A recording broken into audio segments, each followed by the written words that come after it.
The Story of Civilization, Volume 4, The Age of Faith, Part 2, by Will Durant. Continued, Cassette 6, Side 1. At the death of St. Patrick, and until the 11th century, Ireland was divided into 7 kingdoms, 3 in Ulster, the others Connaught, Leinster, Munster, Meath.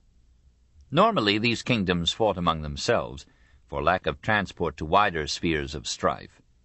But from the 3rd century onward we hear of Irish raids and settlements on West British coasts. The chroniclers call these raiders Scots, apparently a Celtic word for wanderers. Throughout this period, Scot means Irishman. War was endemic. Till 590 the women, till 804 the monks and priests were required to fight alongside more ordinary warriors. A code of laws essentially similar to the barbarian codes of the continent was administered by Brians, highly trained lawyer judges who, as early as the 4th century, taught law schools and wrote legal treatises on the Gaelic tongue. Ireland, like Scotland, missed conquest by Rome, and therefore missed the boon of Roman law and orderly government. Law never quite succeeded in replacing vengeance with judgment or passion with discipline. Government remained basically tribal, and only at moments achieved a national unity and scope. The unit of society and economy was the family. Several families made a sept, several septs a clan, several clans a tribe. All members of a tribe were supposedly descended from a common ancestor. In the 10th century, many families prefixed ui or o apostrophe, meaning grandson, to a tribal name to indicate their descent. So the O'Neills claimed descent from Neil Glundub, King of Ireland in 916. Many others assumed their father's name, merely prefixing Mac, that is, son. Most of the land in the 7th century was owned in common by clans or septs. Private property was limited to household goods. But by the 10th century, individual ownership had spread. Soon there was a small aristocracy holding large estates, a numerous class of free peasants, a small class of renters, a still smaller class of slaves. Materially and politically, the Irish in the 3 centuries after the coming of Christianity, from 461 to 750, were more backward than the English. Culturally, they were probably the most advanced of all the peoples north of the Pyrenees and the Alps. This strange imbalance had many sources: the influx of Gallic and British scholars fleeing from the Germanic invasions of the 5th century, the growth of commercial contacts with Britain and Gaul, and the exemption of Ireland before the 9th century from foreign attack. Monks and priests and nuns opened schools of every scope and degree. One at Clonard, established in 520, had 3,000 students, if we may believe patriotic historians. There were others at Clonmacnoise in 544, Clonfert in 550, and Bangor in 560. Several gave a 12-year course leading to the doctorate in philosophy, and including biblical studies, theology, the Latin and Greek classics, Gaelic grammar and literature, mathematics and astronomy, history and music, medicine and law. Poor scholars whose parents could not support them were maintained by public funds, for most students were preparing for the priesthood, and the Irish made every sacrifice to further that vocation. These schools continued the study of Greek long after knowledge of that language had almost disappeared from the other countries of Western Europe. Alcuin studied at Clonmacnoise. In Ireland, John Scotus Erigena learned the Greek that made him the marvel of the court of Charles the Bald in France. The mood and literature of the age favored legend and romance. Here and there some minds turned to science, like the astronomer Dungal or the geometer Fergal, who taught the sphericity of the earth. About 825, the geographer Dekiel reported the discovery of Iceland by Irish monks in 795, and exemplified the midnight day of the Irish summer by noting that one could then find light enough to pick the fleas from his shirt. Grammarians were numerous, if only because Irish prosody was the most complicated of its time. Poets abounded and held high state in society. Usually they combined the functions of teacher, lawyer, poet, and historian. Grouped in bardic schools around some leading poet, they inherited many of the powers and prerogatives of the pre-Christian Druid priests. Such bardic schools flourished without a break from the 6th to the 7th century, usually supported by grants of land from church or state. The 10th century had 4 nationally known poets: Flann MacLonnan, Kenneth O'Hartigan, Oaked O'Flynn, and that MacLeod, whom King Brian Boru made Arcalam, or poet laureate. In this age the sagas of Ireland took literary form. Much of their material antedated Patrick, but had been transmitted orally. Now it was put into a running mixture of rhythmic prose and ballad verse. And though it has reached us only in manuscripts later than the 11th century, it is the poets of this period who made it literature. One cycle of sagas commemorated the mythical ancestors of the Irish people. A Fenian or Ossianic cycle recounted in stirring stanzas the adventures of the legendary hero Finn MacCumhaill and his descendants, the Fina or Fenians. Most of these poems were ascribed by tradition to Finn's son Ossian, who, we are informed, lived 300 years and died in St. Patrick's time after giving the saint a piece of his pagan mind. An heroic cycle centered around the old Irish king Cuchulainn, who encounters war and love in 100 lusty scenes. The finest saga of this series told the story of Deirdre, daughter of Phelim, King Connor's leading bard. At her birth a druid priest prophesies that she will bring many sorrows to her land of Ulster. The people cry out, "Let her be slain," but King Connor protects her, rears her, and plans to marry her. Day by day she grows in loveliness. One morning she sees the handsome Naoise playing ball with other youths. She retrieves a misthrown ball and hands it to him, and he pressed my hand joyously. The incident touches off her ripe emotions, and she begs her handmaid, "O gentle nurse, if you wish me to live, take a message to him, and tell him to come and talk with me secretly tonight." Naoise comes and drinks in her beauty to intoxication. On the following night he and his 2 brothers, Anley and Arden, take the willing Deirdre out of the palace and across the sea to Scotland. A Scotch king falls in love with her, and the brothers hide her in the Highlands. After some time, King Connor sends a message. He will forgive them if they will come back to Erin. Naoise, longing for his native soil and youthful haunts, consents, though Deirdre warns him and foretells treachery. After reaching Ireland, they are attacked by Connor's soldiers. The brothers fight bravely, but all are killed, and Deirdre, insane with grief, flings herself upon the ground, drinks the blood of her dead lover, and sings a strange dirge. On a day that the nobles of Alba, or Scotland, were feasting to the daughter of the Lord of Duntrone, Naoise gave a secret kiss. He sent her a frisky doe, a deer of the forest with a fawn at its foot. And he went aside to her on a visit while returning from the host of Inverness. But when I heard that, my head filled with jealousy. I launched my little skiff upon the waves. I did not care whether I died or lived. They followed me, swimming, Anley and Arden, who never uttered falsehood, and they turned me into land again, 2 who would subdue 100. Naoise pledged me his word of truth, and he swore in presence of his weapons 3 times that he would never cloud my countenance again till he should go from me to the army of the dead. Alas, if she were to hear this tonight, that Naoise was under cover in the clay, she would weep most certainly, and I would weep with her 7-fold. The oldest version of Deirdre of the Sorrows ends with a powerful simplicity. There was a large rock near. She hurled her head at the stone so that she broke her skull and was dead. Poetry and music were near allied in Ireland as elsewhere in medieval life.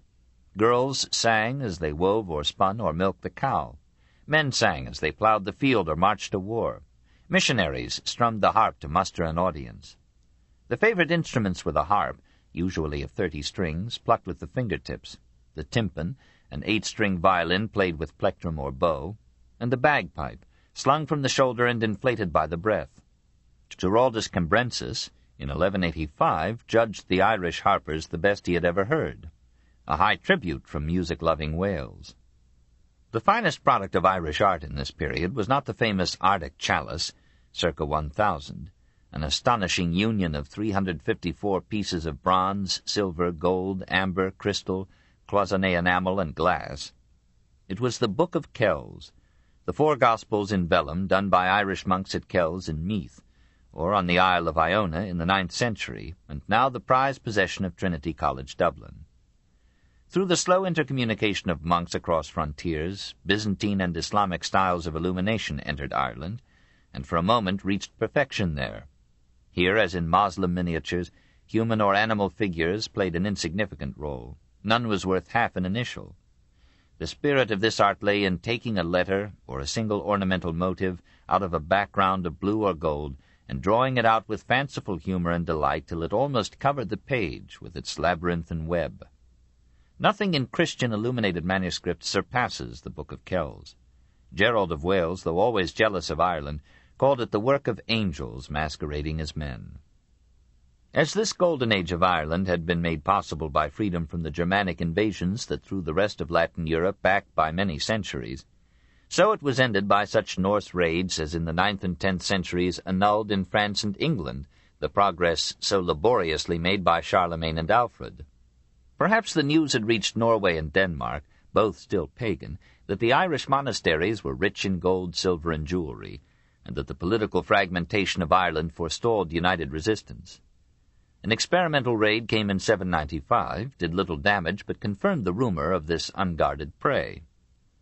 In 823, greater invasions plundered Cork and Cloyne, destroyed the monasteries of Bangor and Moville, and massacred the clergy. Thereafter raids came almost every year. Sometimes brave little armies drove them back, but they returned and sacked monasteries everywhere. Bands of Norse invaders settled near the coast, founded Dublin, Limerick, and Waterford, and levied tribute from the northern half of the island. Their king, Thorgest, made St. Patrick's Armagh his pagan capital, and enthroned his heathen wife on the altar of St. Kieran's Church at Clonmacnoise. The Irish kings fought the invaders separately, but at the same time they fought one another. Malachy, king of Meath, captured Thorgest and drowned him in 845. But in 851, Olaf the White, a Norwegian prince, established the kingdom of Dublin, which remained Norse till the 12th century. An age of learning and poetry gave way to an era of ruthless war, in which Christian as well as pagan soldiers pillaged and fired monasteries, destroyed ancient manuscripts, and scattered the art of centuries. Neither bard nor philosopher nor musician, says an old Irish historian, pursued his wonted profession in the land. At last a man appeared strong enough to unite the kingdoms into an Irish nation. Brian Boruma, or Boru, 941 to 1014, was brother to King Mahone of Munster and headed the Dalgas clan. The brothers fought a Danish army near Tipperary in 968 and destroyed them, giving no quarter. Then they captured Limerick and dispatched every Northman they could find. But two kinglets, Malloy of Desmond and Donovan of High Carbery, fearing that the marching brothers would absorb their realms, entered into a league with the immigrant Danes, captured Mahone, and slew him in 976. Brian, now king, again defeated the Danes and killed Malloy. Resolved to unify all Ireland, and rejecting no means to this end, Brian allied himself with the Danes of Dublin, overthrew with their aid the king of Meath, and was acknowledged monarch of all Ireland in 1013. Enjoying peace after 40 years of war, he rebuilt churches and monasteries, repaired bridges and roads, founded schools and colleges, established order and repressed crime. An imaginative posterity illustrated the security of this king's peace by the story, often occurring elsewhere, of how a lovely lass, richly jeweled, traveled across the country alone and unharmed. Meanwhile, the Norse in Ireland raised another army and marched against the aging king. He met them at Clontarf near Dublin on Good Friday, April 23, 1014, and defeated them. But his son Murrow was killed in the battle, and Brian himself was slain in his tent. For a time the harassed country recovered the luxuries of peace. In the 11th century, art and literature revived.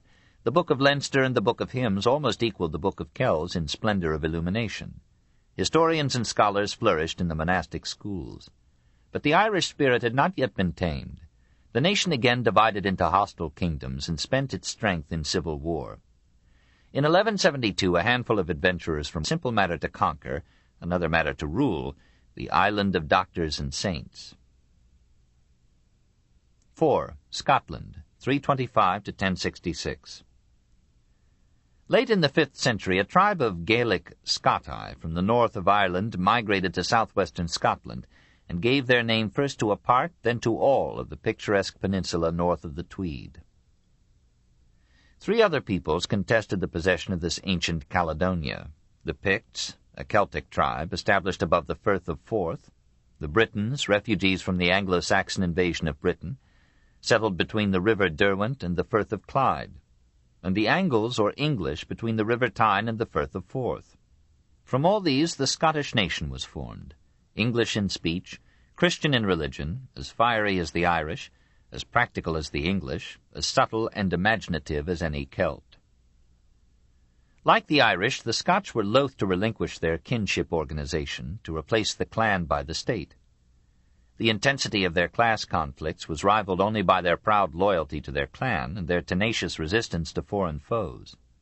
Rome failed to conquer them. On the contrary, neither Hadrian's wall between the Solway and the Tyne, in A.D. 120, nor that of Antoninus Pius, 60 miles farther north between the Firths of Forth and Clyde, in 140, nor the campaigns of Septimius Severus of 208 or Theodosius of 368 availed to end the periodical invasion of Britain by the hungry Picts.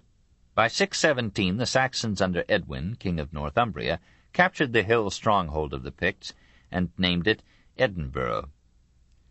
In 844 Kenneth MacAlpin united the Picts and Scots under his crown. In 954 the tribes recaptured Edinburgh and made it their capital.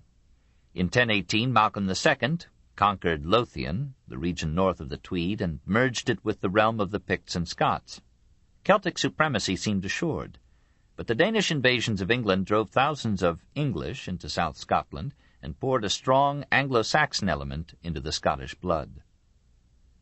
Duncan I, from 1034 to 1040, gathered all four peoples, Picts, Scots, Celtic British, and Anglo-Saxons, into one kingdom of Scotland. Duncan's defeat by the English at Durham gave an opening to his general Macbeth, who claimed the throne because his wife Gruach was granddaughter of Kenneth III. Macbeth murdered Duncan in 1040, reigned for 17 years, and was murdered by Duncan's son Malcolm III. Of 17 kings who ruled Scotland from 844 to 1057, 12 died by assassination. It was a violent age of bitter struggle for food and water, freedom and power. In those dour years, Scotland had little time for the frills and graces of civilization. 3 centuries were to pass before Scottish literature would begin. Norse raiders captured the Orkney Islands, the Faroes, the Shetlands, and the Hebrides, and Scotland lived ever under the threat of conquest by those fearless Vikings who were spreading their power and seed over the western world. 5. The Northmen, 800 to 1066. 1. The King's Saga. Apparently, the Northmen were Teutons, whose ancestors had moved up through Denmark and across the Skagerrak and Kattegat into Sweden and Norway, displacing a Celtic population that had displaced a Mongolian people akin to the Laplanders and Eskimos. An early chieftain, Dan Mikelati, gave his name to Denmark, Dan's March or province. The ancient tribe of Suiones, described by Tacitus as dominating the great peninsula, left their name in Sweden, and in many kings called Sven. Norway was simply the northern way. Skana, the name given to Sweden by the elder Pliny, became in Latin Scandia, and begot the Scandinavia that now covers 3 nations of kindred blood and mutually intelligible speech. In all 3 countries, the fertility of women, or the imagination of men, outran the fertility of the soil.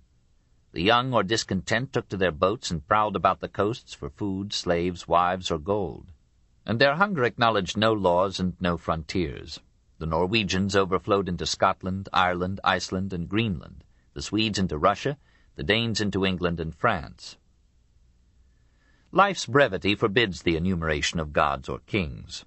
Gorm, 860 to 935, gave Denmark unity. His son Harold Bluetooth, 945 to 985, gave it Christianity. Sven Forkbeard, 985 to 1014, conquered England and made Denmark for a generation one of the great powers of Europe. King Olaf Skotkonung, from 994 to 1022, made Sweden Christian and Uppsala his capital. In 800, Norway was a conglomeration of 31 principalities, separated by mountains, rivers, or fjords, and each ruled by a warrior chief.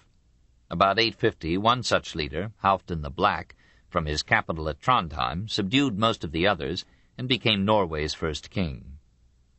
His son, Harald Harfager, 860 to 933, was challenged by rebellious chieftains.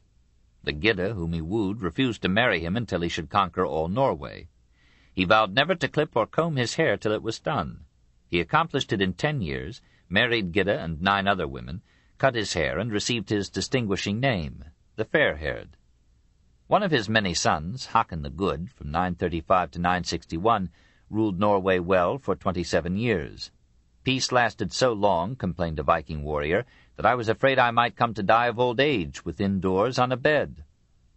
Another Håkon, the great earl, governed Norway ably for 30 years, from 965 to 995. But in his old age he offended the bonders, or free peasants, by taking their daughters as concubines and sending them home after a week or two. The bonders called in Olaf Tryggvason and made him king. Olaf, son of Tryggve, was a great-grandson of Harald of the Fair Hair. He was a very merry, frolicsome man, said Snorri of Iceland, gay and social, very generous and finical in his dress, stout and strong, the handsomest of men, excelling in bodily exercises every Northman that was ever heard of. He could run across the oars outside his ship while men were rowing, could juggle 3 sharp-pointed daggers, could cast 2 spears at once, and could cut equally well with either hand. Many a quarrel he had, and many an adventure. While in the British Isles he was converted to Christianity and became its merciless advocate. When he was made King of Norway in 995, he destroyed pagan temples, built Christian churches, and continued to live in polygamy. The Bonders opposed the new religion fiercely and demanded that Olaf should make sacrifice to Thor as in the ancient ritual. He agreed, but proposed to offer Thor the most acceptable sacrifice, the leading Bonders themselves, whereupon they became Christians. When one of them, Rand, persisted in paganism, Olaf had him bound and forced a serpent down his throat by burning the serpent's tail. The viper made its way through Rand's stomach and side, and Rand died. Olaf proposed marriage to Sigrid, Queen of Sweden. She accepted, but refused to abandon her pagan faith. Olaf struck her in the face with his glove, saying, "Why should I care to have thee, an old faded woman, a heathen jade?" "This may some day be thy death," said Sigrid. 2 years later the kings of Sweden and Denmark, and Earl Eric of Norway, made war against Olaf. He was defeated in a great naval battle near Rügen. He leaped full-armed into the sea and never rose again, this in 1000. Norway was divided among the victors. Another Olaf, called the Saint, reunited Norway in 1016, restored order, gave righteous judgment, and completed the conversion of the land to Christianity. He was a good and very gentle man, says Snorri, of little speech and open-handed, but greedy of money, and slightly addicted to concubines. One Bonder who preferred paganism had his tongue cut out, another his eyes. The Bonders conspired with King Canute of Denmark and England, who came with 50 ships and drove Olaf from Norway in 1028. Olaf returned with an army and fought for his throne at Stiklestad. He was defeated and died of his wounds in 1030. On the site, posterity dedicated a cathedral to him as Norway's patron saint. His son, Magnus the Good, from 1035 to 1047, recaptured the kingdom and gave it good laws and government. His grandson, Harald the Stern, 1047 to 1066, ruled Norway with merciless justice until the year when William of Normandy took England. About 860 a band of Northmen from Norway or Denmark rediscovered Iceland, and were not quite displeased to find it so similar to their own land in mists and fjords. Norwegians, fretting under the new absolutism of Harald Harfager, migrated to the island in 874, and by 934 it was as thickly settled as it would ever be before the Second World War. Each of the 4 provinces had its ting, or assembly. In 930 an Althing, or United Parliament, was established, one of the earliest institutions in the history of representative government, making Iceland then the only fully free republic in the world. But the same vigor and independence of spirit that motivated the migration and molded this parliament limited the effectiveness of the common government and laws. Powerful individuals, rooted on their great estates, became the law of their lands, and soon revived in Iceland the feuds that had made Norway so difficult for her kings. In the year 1000 the Althing formally adopted Christianity, but King Olaf the Saint was scandalized to hear that the Icelanders continued to eat horseflesh and practice infanticide. Perhaps because the winter nights were long and cold, a literature of myths and sagas grew up that apparently excelled in quantity and quality the like tales told in the homelands of the Norse. 16 years after the rediscovery of Iceland, a Norwegian skipper, Gunnbjorn Ulfsson, sighted Greenland. About 985, Torvald and his son Eric the Red established a Norwegian colony there. In 986, Bjørn Herjulfsson discovered Labrador, and in the year 1000, Leif, son of Eric the Red, landed on the American continent. We do not know whether it was Labrador or Newfoundland or Cape Cod. Leif Erikson wintered in Vinland, Wineland, and then returned to Greenland. In 1002 his brother Torvald, with 30 men, spent a year in Vinland. An interpolation not later than 1395 in the Saga of Olaf Tryggvason by Snorri Sturluson, 1179-1241, tells of 5 separate expeditions by Norsemen to continental America between 985 and 1011. In 1477, Christopher Columbus, by his own account, sailed to Iceland and studied its traditions of the New World. 2. Viking civilization. Social order among the Norse, as elsewhere, was based upon family discipline, economic cooperation, and religious belief. In him who well considers, says a passage in Beowulf, nothing can stifle kinship. Unwanted children were exposed to die, but once accepted, the child received a judicious compound of discipline and love. There were no family names. Each son merely added his father's name to his own. Olaf Haraldsson, Magnus Olafsson, Hakon Magnusson. Long before Christianity came to them, the Scandinavians, in naming a child, poured water over him as a symbol of admission into the family. Education was practical. Girls learned the arts of the home, including the brewing of ale. Boys learned to swim, ski, work wood and metal, wrestle, row, skate, play hockey, from Danish huk or hook, hunt, and fight with bow and arrow, sword, or spear. Jumping was a favorite exercise. Some Norwegians, fully armed and armored, could jump above their own height or swim for miles. Some could run faster than the fleetest horse. Many children learned to read and write. Some were trained in medicine or law. Both sexes sang lustily. A few in either sex played musical instruments, usually the harp. We read in the Elder Edda how King Gunnar could play the harp with his toes and charm snakes with its tones. Polygamy was practiced by the rich till the 13th century. Marriages were arranged by the parents, often through purchase. The free woman could veto such an arrangement, but if she married against the will of her parents, her husband was declared an outlaw and might legally be slain by her relatives. A man could divorce his wife at will, but unless he gave good reason, he too was subject to assassination by her family. Either mate might divorce the other for dressing like the opposite sex, as when the wife wore breeches or the man wore a shirt open at the breast. A husband might kill with impunity, that is, without provoking a blood feud, any man whom he caught in illicit relations with his wife. Women worked hard, but they remained sufficiently delectable to stir men on to kill one another for their sakes, and men dominant in public life were, as everywhere, recessive at home. In general, the position of woman was higher in pagan than in later Christian Scandinavia.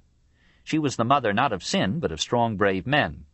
She had 1/3, after 20 years of marriage 1/2, right in all wealth acquired by her husband. She was consulted by him in his business arrangements, and mingled freely with men in her home.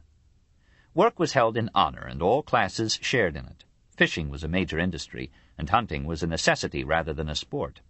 Picture the power of will and toil that cleared the forests of Sweden and tamed to tillage the frozen slopes of Norway's hills. The wheat fields of Minnesota are the offspring of American soil crossed with Norwegian character. Large estates were few. Scandinavia has excelled in the wide distribution of land among a free peasantry.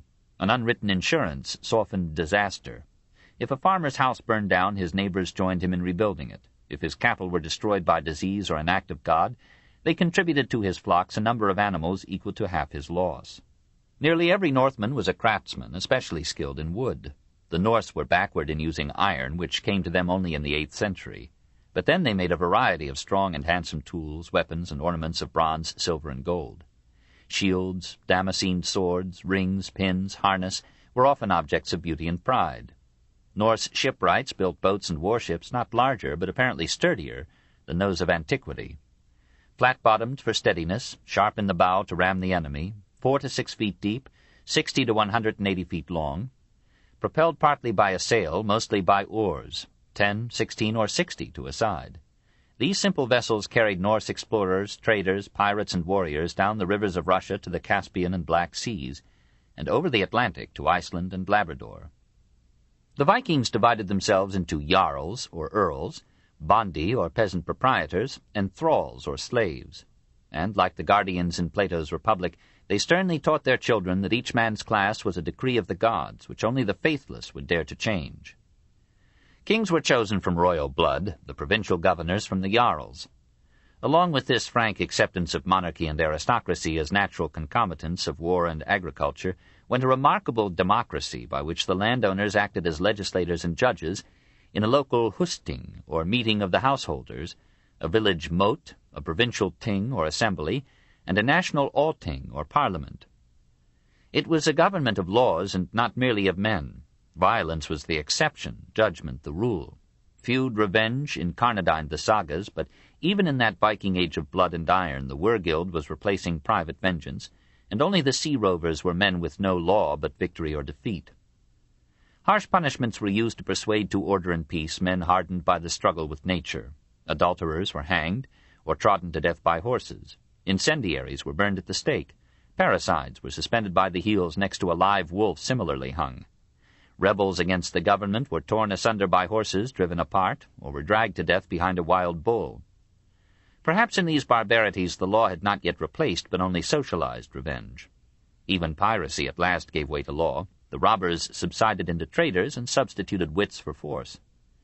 Much of the sea law of Europe is Norse in origin, transmitted through the Hanseatic League. Under Magnus the Good, from 1035 to 1047, the laws of Norway were inscribed on a parchment called from its color the grey goose. This still survives and reveals enlightened edicts for the control of weights and measures, the uses of markets and ports, the state succor of the sick and the poor. Religion helped law and the family to turn the animal into a citizen. The gods of the Teutonic pantheon were not mythology to the Norse, but actual divinities feared or loved, and intimately connected with mankind by 1,000 miracles and amours. In the wonder and terror of primitive souls, all the forces and major embodiments of nature had become personal deities, and the more powerful of these required a sedulous propitiation that did not stop short of human sacrifice. It was a crowded Valhalla, 12 gods and 12 goddesses, divers giants, or Jotuns, Fates, Norns, and Valkyries, messengers and ale-bearers of the gods, and a sprinkling of witches, elves, and trolls. The gods were magnified mortals, subject to birth, hunger, sleep, sickness, passion, sorrow, death. They excelled men only in size, longevity, and power. Odin, the German Woden, the father of all the gods, had lived near the Sea of Azov in Caesar's time. There he had built Asgard, or the Garden of the Gods, for his family and his counselors. Suffering from land hunger, he conquered North Europe. He was not unchallenged nor omnipotent. Loki scolded him like a fishwife, and Thor quite ignored him. He wandered over the earth seeking wisdom, and bartered an eye for a drink at wisdom's well. Then he invented letters, taught his people writing, poetry, and the arts, and gave them laws. Anticipating the end of his earthly life, he called an assembly of Swedes and Goths, wounded himself in 9 places, died, and returned to Asgard to live as a god. In Iceland, Thor was greater than Odin. He was the god of thunder, war, labor, and law. The black clouds were his frowning brows, the thunder was his voice, the lightning was his hammer flung from the skies. The Norse poets, perhaps already as skeptical as Homer, had much fun with him, like the Greeks with Hephaestus or Heracles. They represented him in all sorts of predicaments and toils. Nevertheless, he was so loved that nearly every 5th Icelander usurped his name: Torolf, Torvald, Thorsten. Great in legend, minor in worship, was Odin's son Baldur, dazzling in form and feature, mildest, wisest, and most eloquent of the gods. The early missionaries were tempted to identify him with Christ. He had a terrible dream of his impending death and told the gods of it. The goddess Frigga exacted an oath from all minerals, animals, and plants that none would injure him. His glorious body thereafter repelled all hurtful objects, so that the gods amused themselves by hurtling at him stones and darts, axes, and swords. All weapons were turned away and left him scatheless.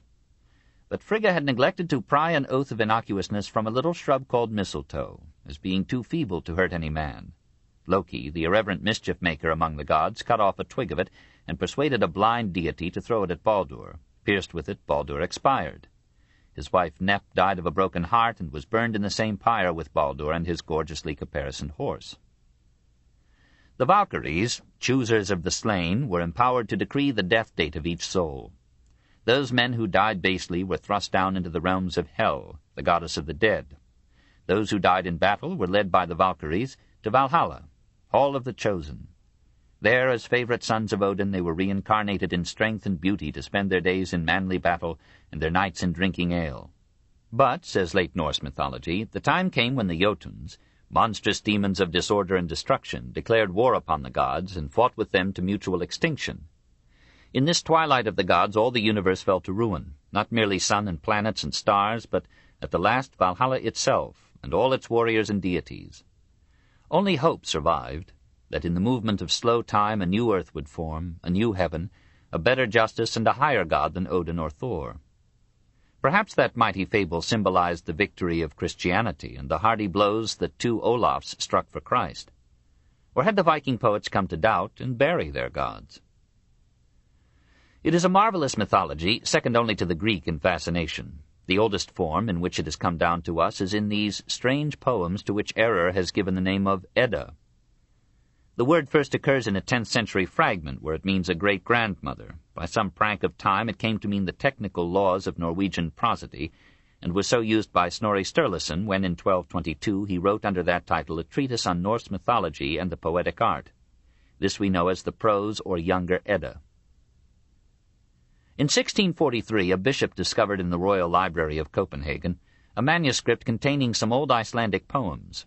By a double mistake he called them the Edda of Simon the Wise, circa 1056 to 1133, an Icelandic scholar-priest. It is now generally agreed that the poems were composed in Norway, Iceland, and Greenland, by unknown authors at unknown dates between the 8th and 12th centuries, that Simon may have collected but did not write them, and that Edda was not their name. But time sanctions error as well as theft, and compromises by calling the poems the Poetic or Elder Edda. Most of them are narrative ballads of the old Scandinavian or Germanic heroes or gods. Here for the first time we meet with Sigurd the Volsung, and other heroes, heroines, and villains destined to take more definite form in the Volsunga saga and the Nibelungenlied.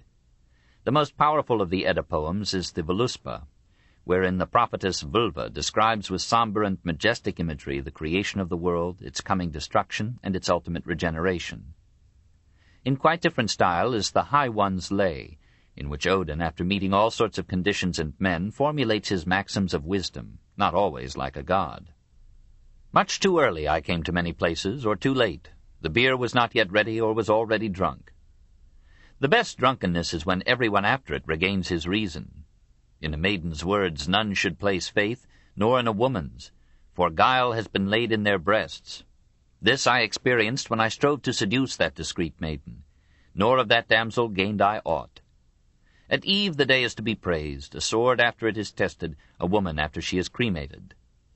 Of the words that a man speaks to another he often pays the penalty. The tongue is the bane of the head.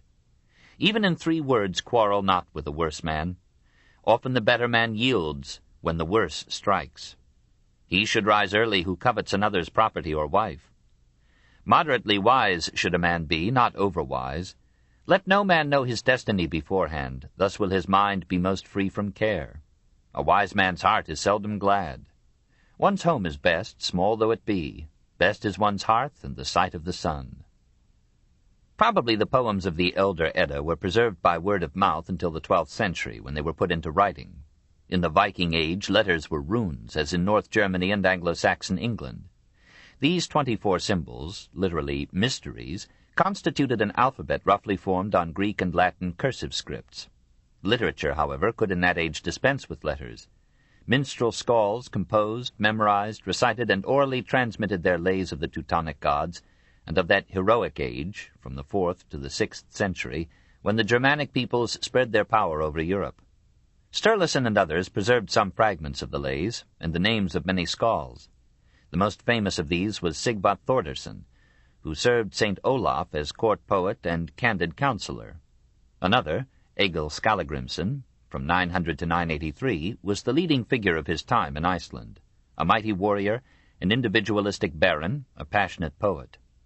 In his old age he lost his youngest son by drowning, and was about to kill himself with grief when his daughter persuaded him to write a poem instead. His Sonartorek, the loss of the son, is a defiant denunciation of the god whom he blames for the death. He regrets that he cannot find Odin and fight him as he has fought other enemies.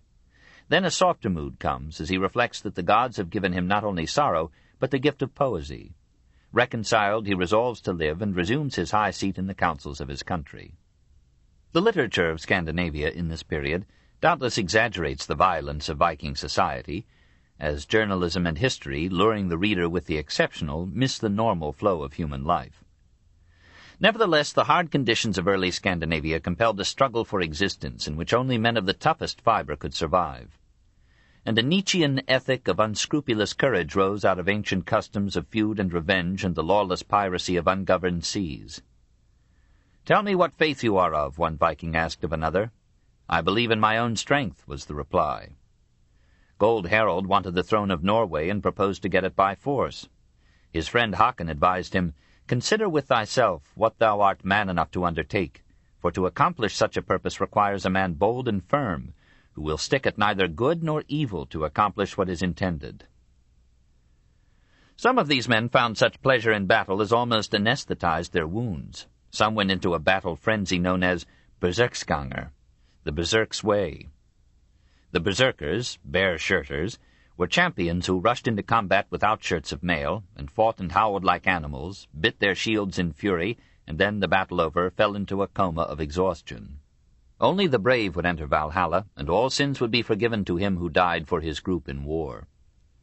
So trained in hardship and wild games, the men of the fjords rode out and conquered kingdoms for themselves in Russia, Pomerania, Frisia, Normandy, England, Ireland, Iceland, Greenland, Italy, and Sicily. These ventures were not invasions by masses of soldiery like the Moslem Hijad or the Magyar flood. They were the reckless sallies of mere handfuls of men who thought all weakness criminal and all strength good, who hungered for land, women, wealth, and power, and felt a divine right to share in the fruits of the earth. They began like pirates and ended like statesmen. Rollo gave a creative order to Normandy, William the Conqueror to England, Roger II to Sicily. They mingled their fresh blood of the north, like an energizing hormone, with that of peoples made torpid by rural routine. History seldom destroys that which does not deserve to die, and the burning of the tares makes for the next sowing a richer soil. 6. Germany, 566 to 1106. 1. The organization of power. The Norse eruptions were the final phase of those barbarian invasions that had stemmed from Germany 5 centuries before and had shattered the Roman Empire into the nations of Western Europe. What had become of the Germans who had remained in Germany? The exodus of great tribes, Goths, Vandals, Burgundians, Franks, Lombards, left Germany underpopulated for a time.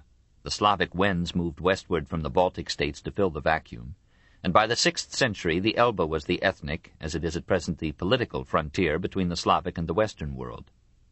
West of the Elbe and the Saal were the surviving German tribes, Saxons in north-central Germany, East Franks along the lower Rhine, Thuringians between them, Bavarians, once Marcomanni, along the middle Danube, and Swabians, once Suevi, along and between the upper Rhine and upper Danube, and along the eastern Jura and the northern Alps.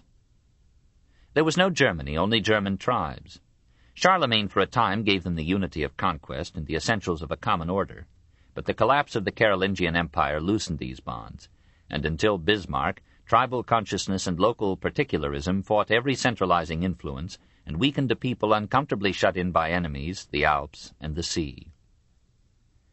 The Treaty of Verdun, 843, had in effect made Louis or Ludwig the German, grandson of Charlemagne, the first king of Germany. The Treaty of Mersen, 870, gave him additional territory and defined Germany as the land between the Rhine and the Elbe, plus part of Lorraine, and the bishoprics of Mainz, Worms, and Speyer. Louis was a statesman of the first order, but he had 3 sons, and on his death in 876 his realm was divided among them. After a decade of chaos, during which the Northmen raided the Rhine cities, Arnulf, illegitimate offspring of Louis's son Carloman, was elected king of East Francia in 887, and drove back the invaders. But his successor, Louis the Child, 899 to 911, proved too young and weak to hold back the Magyars, who ravaged Bavaria in 900, Carinthia in 901, Saxony in 906, Thuringia in 908, and Alemannia in 909. The central government failed to protect these provinces. Each had to provide its own defense. The provincial dukes organized armies by giving lands in fief to retainers who paid in military service. The forces so raised gave the dukes virtual independence of the crown and established a feudal Germany. On the death of Louis, the nobles and prelates, successfully claiming the right of choosing the king, gave the throne to Conrad I, Duke of Franconia, from 911 to 918. Conrad spent himself in strife with Duke Henry of Saxony, but had the wit to recommend Henry as his successor. Henry I, called the Fowler because of his love of hunting, drove back the Slavic winds to the Oder, fortified Germany against the Magyars, defeated them in 933, and prepared by his patient labors for the achievements of his son.